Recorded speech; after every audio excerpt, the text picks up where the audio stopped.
এখন আমি গ্রামের বাড়িতে আসছি। দেখেন, আসলেই সুন্দর সুন্দর দৃশ্য চোখে পড়ে। এখন হচ্ছে আপনার কি বলে আমের মৌসুম। এই যে গাছে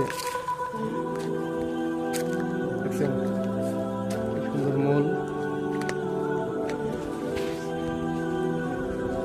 দেখার মতো একটা দৃশ্য। হ্যাঁ, প্রত্যেকটা গাছে কত সুন্দর মূল। এটা হচ্ছে আমাদের বাড়ির সামনে যে ব্রিজ আছে, আমাদের বাড়ির সামনে যে ব্রিজ তার সামনে বাগান। দেখছেন, আল্লাহ আসলে মানুষকে দিতে চাই, বুঝছেন, আমরা নিতে পারি না আল্লাহর কাছ থেকে। এটা হচ্ছে আমাদের ব্যর্থতা, বুঝলেন তো? দেখছেন,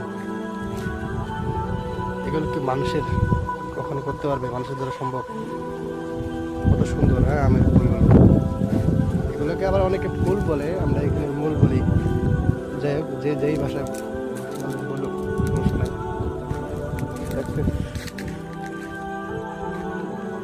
বাগানটা অনেক বড়, তাই ঘুরতে পারলাম না, ঘুরে দেখাতে পারলাম না।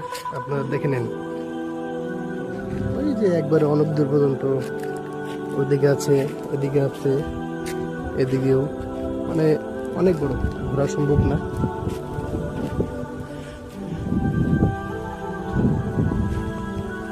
কে কে এই জিনিসগুলো এখন মিস করে? হয়তো ছোটবেলা অনেকদিন ধরে গ্রামে থাকছেন, অথবা এখন আসতে পারেন না, শহরে গেছেন, চাকরি বাকরি করেন। আমি মাঝে মধ্যে আসি, ভালো লাগে, এসব দেখি খুব ভালো লাগে। মনে চাই যেন বাড়িতে চলে আসি, কিন্তু বাড়িতে আসলে হবে না, শহর থেকে একটা কিছু ব্যবস্থা করে বাড়িতে আসতে হবে, আসলে হবে না, এই জন্যই আসি না। তারপর মাঝে মধ্যে আসলে গ্রামে যেতে মন চাই না। এটা হচ্ছে গ্রামের মায়া, গ্রামের মানুষের মায়া। একদিন সবাই আর শহরে থাকবো না, চলে সবাইকে আসতে হবে। হয়তো